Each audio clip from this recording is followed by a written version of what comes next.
Hello, everyone. We're live today with Professor Luis Osorio, and we're going to be talking to you in just a couple seconds right after the introduction.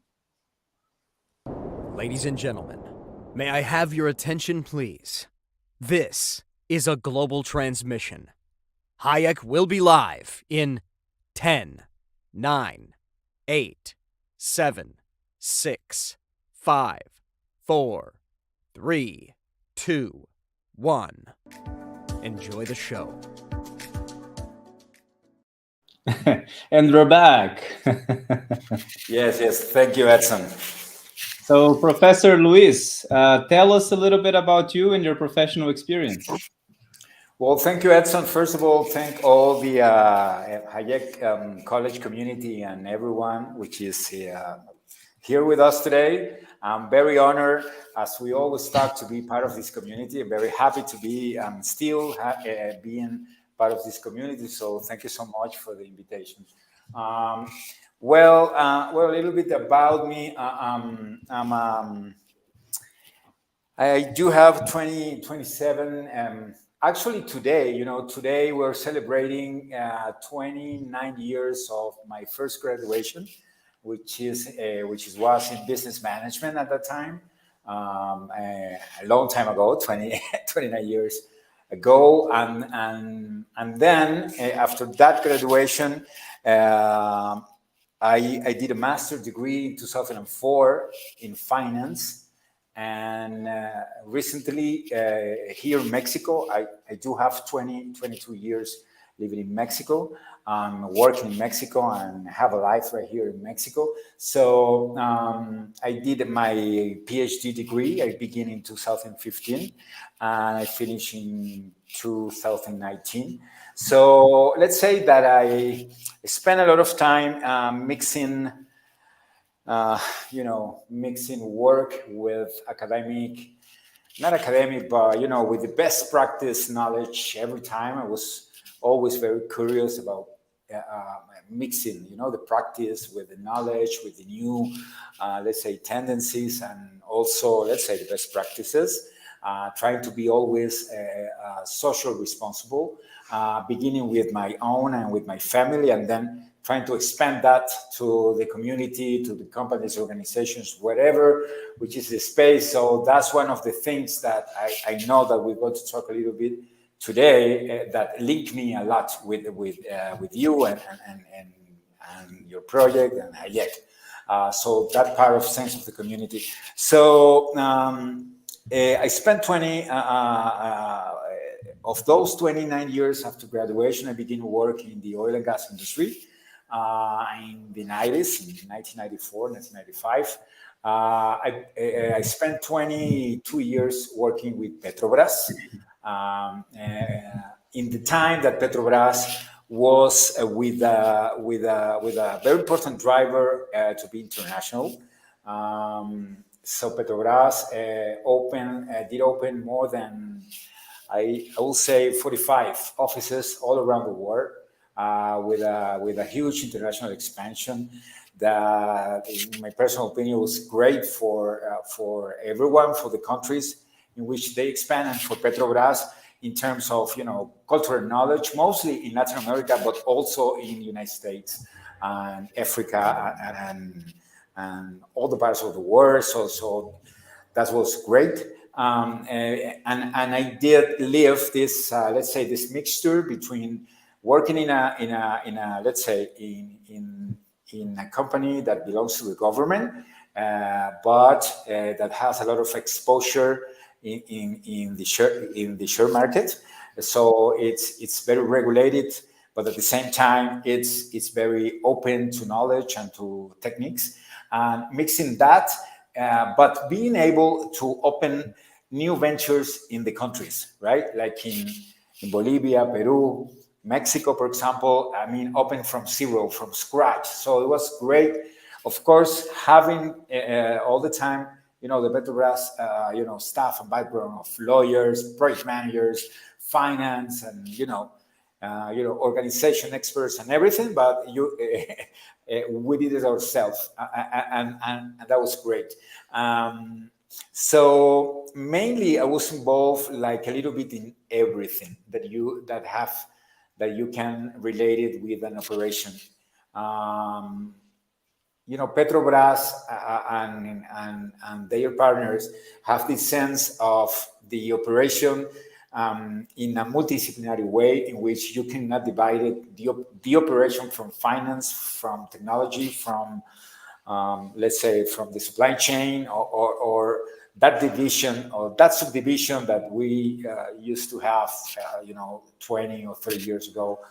No, what I learned over there was always be involved in everything. You need to, to have the skills and the enough leadership to try to understand the operation, the core business, but also, the financial, the planning, the human resource, let's say practices, the law, the environment. So that was great. I can say that I began in the planning area, making economic evaluations for different countries, and that actually opened me a lot of windows to go to those countries after do the biddings, and then working in the takeover, right? So that's why I had the opportunity to live like 2 years in Argentina, 1 year in Bolivia, 1 year in Peru, and so on, and then almost 20 years in Mexico. I do have three young adult kids, if I can say that way, and they grew in this international environment that I just talked to you, because after my graduation in 1993, I was international. Okay, so the first week of that I was in the United States for a year and a half. Then I came back to Venezuela because I was working in a project right there. And then after 3 months, I was in Argentina, and then all the story with Petrobras that I just tell you. So my family grew up in this international environment. It was amazing. Of course, they have a lot of challenges, but my oldest has 24 years old. She's an internationalist from Tec de Monterrey, one of the great universities in Mexico.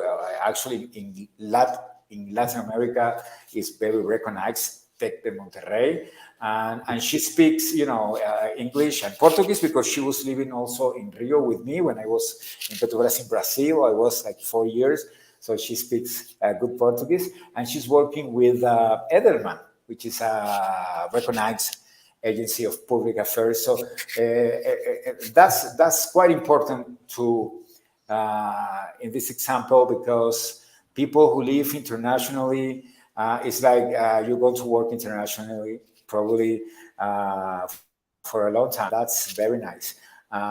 So that's a little bit about me. I'm 54, 24/7. And definitely I am.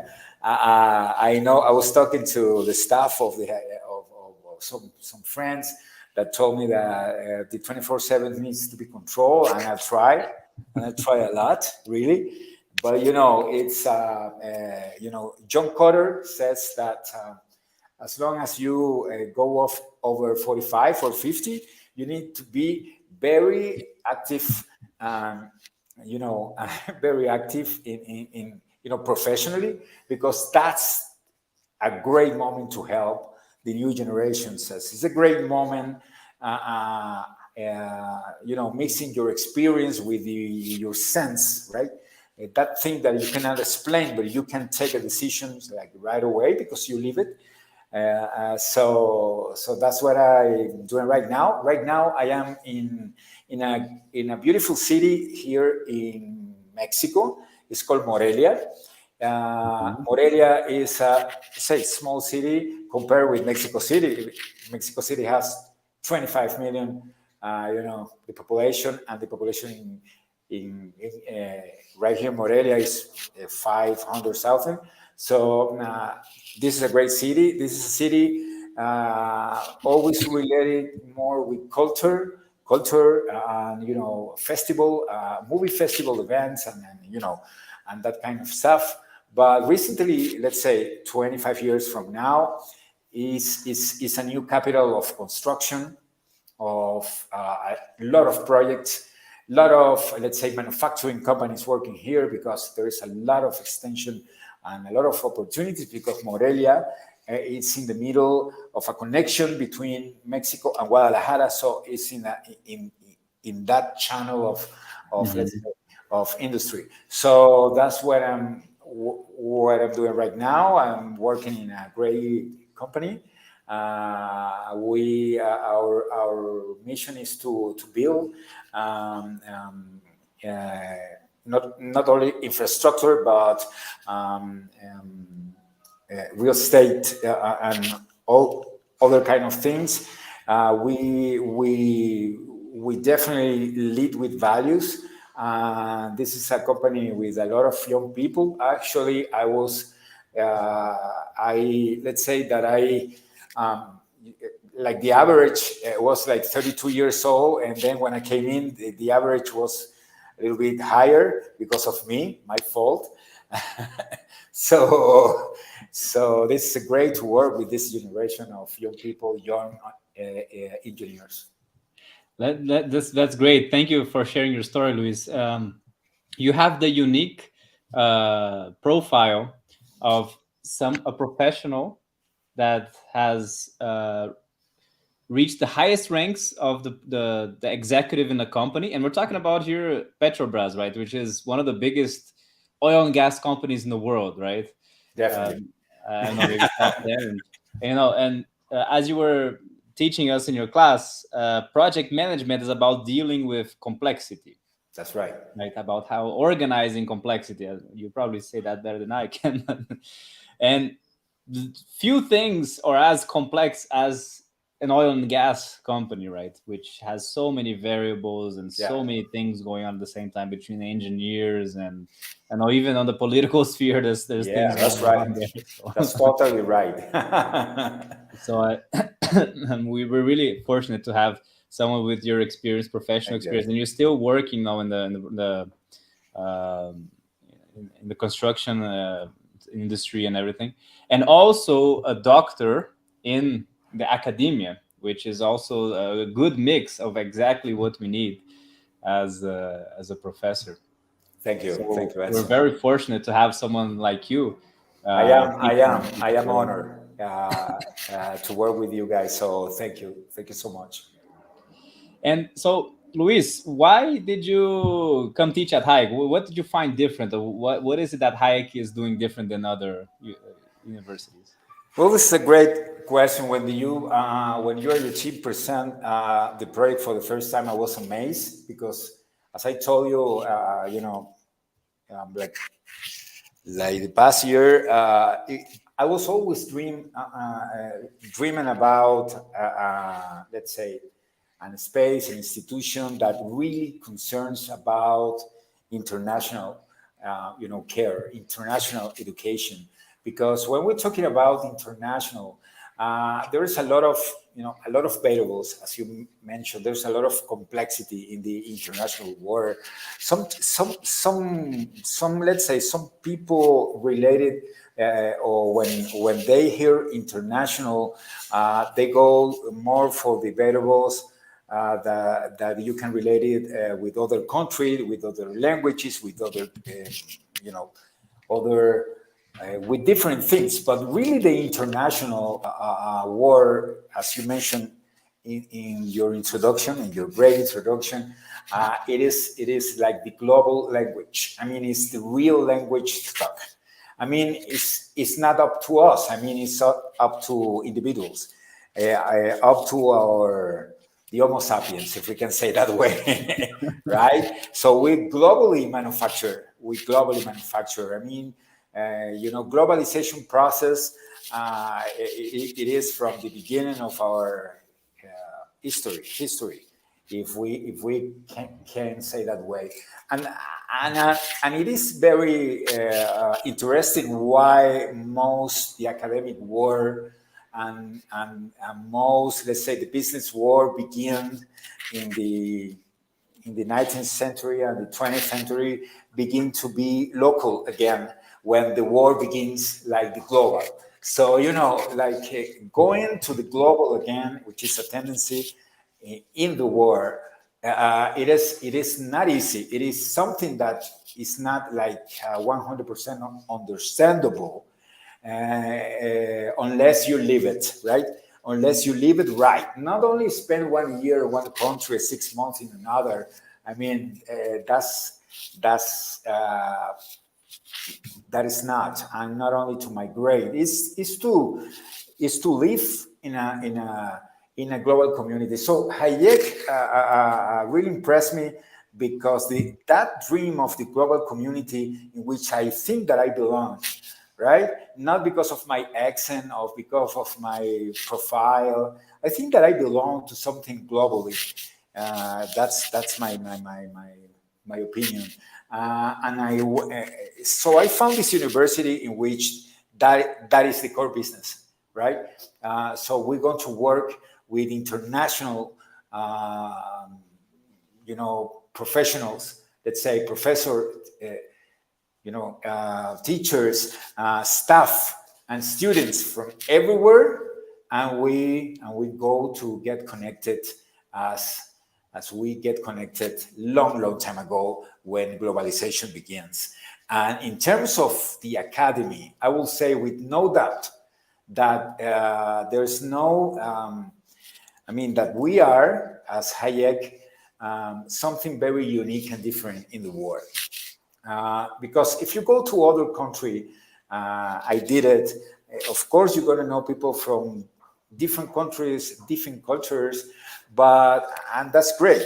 But a global education in terms of the procedures that you have, of the technology that you're using to connect people like everywhere, literally. I mean, it's something unique to have a professor from Mexico and then a student from, Madagascar, right? In a great space of connection. Madagascar, Romania, Romania, Ukraine, Ukraine, China. Brazil, China. This semester was a great experience with China also because of the things that you live when you go international that probably you get in another country. You don't have some kind of resources like technology. In China is very different, but you know how to handle. I mean, it's like normal to you, because you Of live it. course. You live it in or I do live it a lot. That kind of thing. So And you I know what? I think it's very cool. Uh, Everybody that was in our class, except for Burke, which is an American, everybody else is second language speaker, yes, that's a and great we're all challenge. I mean, like connecting with the English language. that's amazing. Um, we know that we need the English for as a second language for connection, but until you leave it for something, let's say transcendent, like uh, work as a teacher or as a professor or as a mentor or working for a project in that language with the people that is using with someone using the same language with a different mindset that's what it's really globalization. It is leadership. It is a coalition that you really need to understand that. And you need to have a lot of empathy and a lot of, let's say, leadership skills. Of course. And that's, in my opinion, what engaged me more from Hayek, because it's like I did realize that there is a space for me as a teacher, as a professor. I was teaching, as you know, in some universities here in Mexico, but I couldn't express what I really are as a global individual. Fantastic. And Tell us a little bit about your project management class. What did you Was do in the project management class? Yeah, that was a great, amazing class. I mean, it was a challenge for me because we in Hayek we're going to the practice. We're going to in our MBAs. We let's say we try our students as if they were in a training program, right? Not regular school. So since day number one, I say, this is a trainee program, okay? So you take knowledge from the training, experience, best practices, and then put it in place next Monday, okay? It's like a trainee space. So and that's Fully practical, right? yeah, it is What we like to say. practical, and that's a challenge for a professor, right? That probably he used to go more a little bit more, let's say, um, organized as a teacher with some kind of let's say PowerPoint slides and and some other tools that helps a lot. Not here. So of course that we can use everything that we need to use, but in this case, what I try to simulate or what we did simulate was a real life project, was a training. So they imagine they were like 19 students or 20, 21 students, and they were grouped in pairs of three. Sorry about that, but in groups of Group of three. two, three, and four maximum, and we have project trainees, people from in one team. You have a one student from Nigeria, the other one from Brasilia, and then from Romania. Imagine that diversity in working in a project, and that's real life. Okay, so it was the reception that I did receive from the students and from that training group was amazing.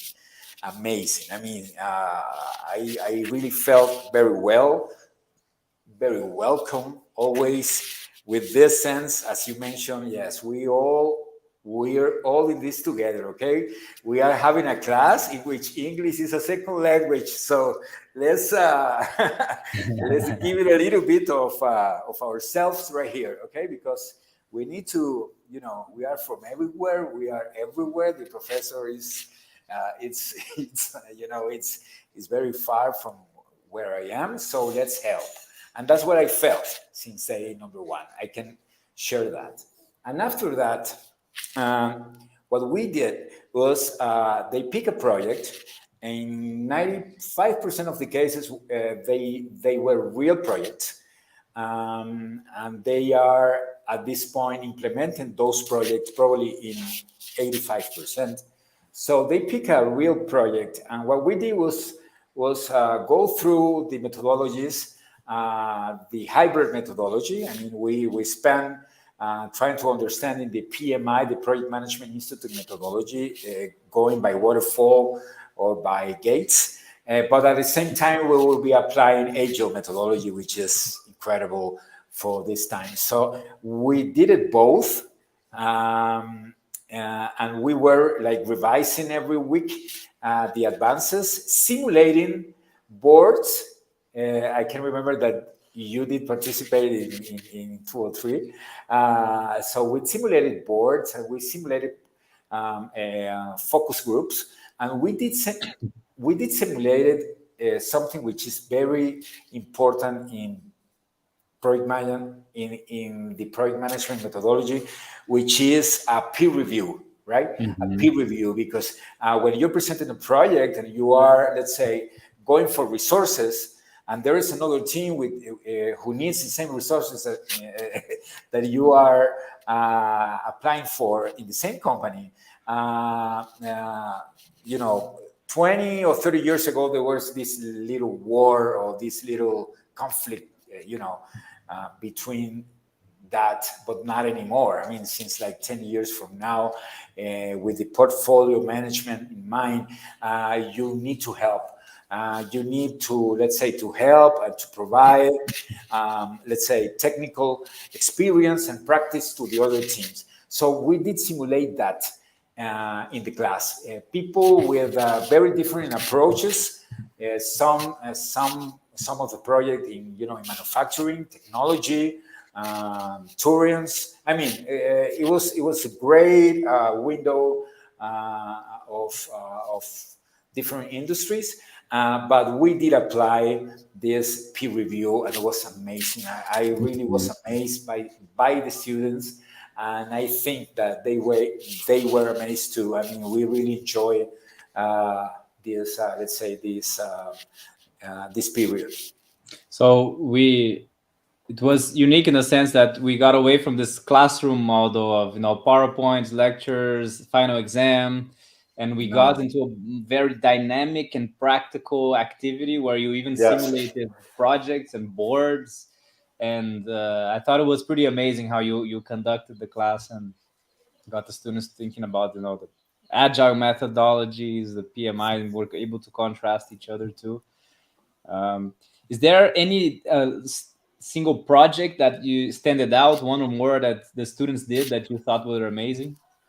Well, yes, I will say that all the project were presented in a very high level, let's say, format, because when you're working in a project and you go in step by step, and that's what we did simulate. I mean, there's not chance to go wrong, right? I mean, when you're beginning and working a project and using agile methodology, you are like in daily basis, let's say, solving the issues and trying to go to your plan, but in daily basis. So it is quite difficult that you get wrong, or you have a wrong result doing or applying the PMI all together with the agile methodology. So that's why. And I'm telling you this because I was kind of surprised and very glad that all the projects had, they were very interesting. Each one, because my students are going to hear me, and I cannot say. I mean, it will be very bad to say one of two projects. All the projects were amazing. One thing that I can recall from conceptually, right, not from a project itself, but conceptually, all the projects were very related to technology and logistics. I can say that. I mean, in all the projects, logistics and technology were like brothers. So that's were very important. I mean, the teams, they were like representing what the world is right now. A world full of, let's say, apps and a lot of technology. So agile methodology was great for that, but also with a lot of logistics. I mean, we have a couple teams that they were doing some kind of services for customers. We did have a project that they bring a chef, for example, to your house. It was a great project. Imagine all the logistics, and they were also applying, green energy for their vehicles to bring you that food with all that sense. It was an amazing project. We did have also a great, let's say, great practical projects. For example, they're not complicated projects like use some kind of, let's say, these chairs that you can find it in shopping malls, right? And you sit in those chairs and you relax. But we have an amazing market analysis and economic analysis. I'm trying to say is that from the simple thing that you can imagine, and with a lot of economic value, by the way, from a complicated or complex logistic project, we did have a manufacturing project to build ice creams for Africa, for example, in which the product is very important. right here too. By the way, today it's very hot. It's cold here. See, We bring some of already, that heat over here because in Brazil yeah, it's so cold. and and also we did have some. Of course, we have a Bitcoin, not a Bitcoin, cryptocurrency project. It was great, and co-working offices. Um, um, so collaboration, and mix between logistics and technology was present in all the projects. I'm probably forgetting some, some special projects, but as I can recall, from manufacturing through a very, it was complicated also for me because I'm having this industry background.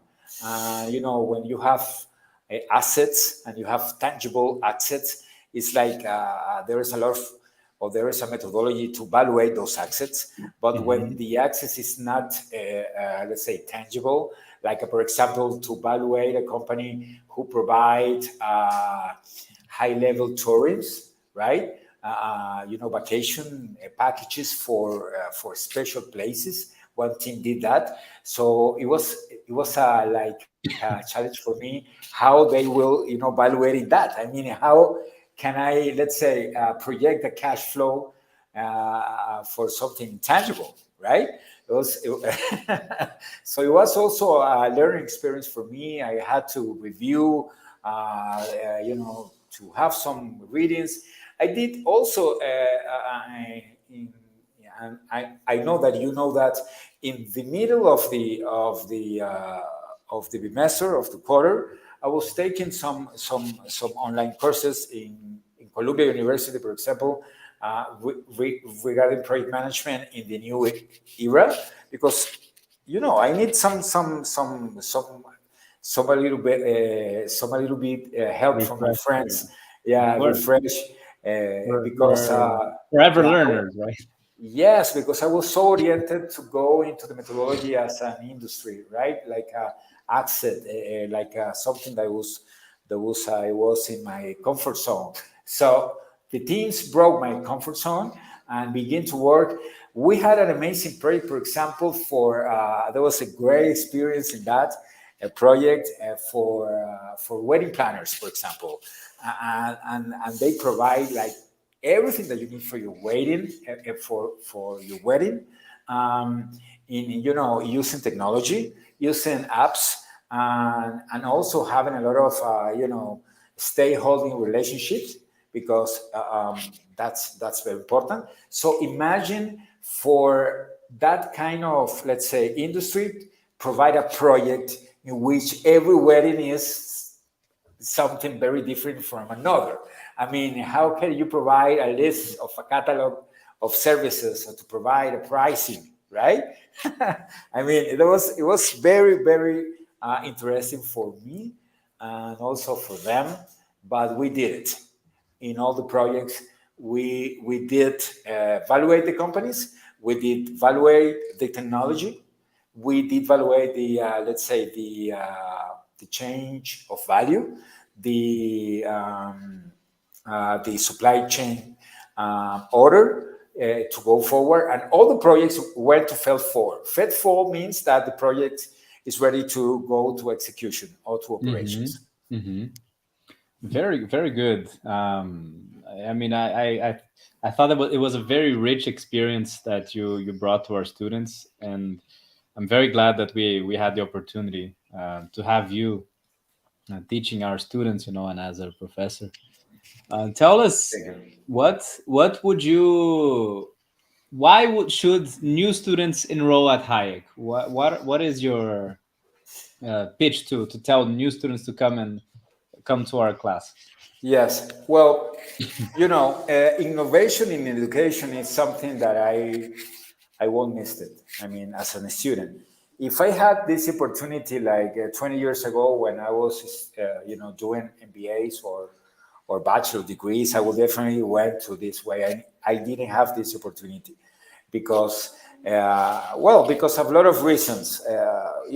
Also technology is helping, right, to do this, and let's say innovators as you and as your team in education, they were probably not available 100% at that time.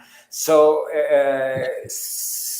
the new students, they are having an option that we didn't have, let's say 30 years ago, which I'm celebrating 29 of a bachelor. And when I did my MBA, I didn't have it also. So you need to go to take a plane, to take a lot of money, a lot of resources. I want to not only talk about money, but resources, and go to, and how let's say how complex and how not difficult, but how complex were for a student that needs to go like to other country to do an MBA and in other language with other students. I mean, the only way that you had 20 years ago to meet people from China, Korea, Africa, El Salvador, from Romania, France, Romania, Ukraine, from Germany, Germany, from Guatemala, Mexico, Guatemala, from everywhere. Brazil. You need to to go it, to go to the airport and take a plane and then having your experience. So right now you can do it both. You can do it both. I mean, you can let's say prepare yourself as a global manager. That's why you're doing an MBA, okay? To be a manager, not to be a manager, but to mix management with leadership. That's why you're doing a master's degree or an MBA. So you can prepare yourself and you can travel too if you want to travel.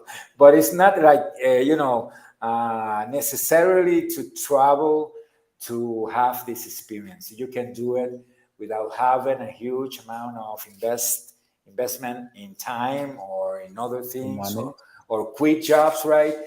Quit jobs. When I went to the United States the first time, I didn't quit a job, but I quit a lot of my music equipment because I used to play in the 90s, not the rock star or anything, but music was very important during my college. So I sell everything. I did sell guitars and and amps and pedals, everything. I sell everything to go out and have this experience. So right now, I mean, you can do it without selling all the stuff, and also you can selling all the stuff to have vacation, right? Of course. So instead of traveling to do an MBA abroad, you can travel for vacation and For do your example, MBA at for Hayek with us. example, and that's an option. That's a new option. I mean, that's a new option. That's an option that you will that you don't have, uh, but we have it in Hayek College. All right. Any concluding remarks? Well, yes. Well, more than a conclusion, more like a reflection or like general final comment. I think that what we have to bring to the students or to the professionals in the market, it is huge. It is quite important. I mean, it's transcendent to have this experience. I mean, you're going to work in the classroom, in the virtual classroom with people from literally everywhere.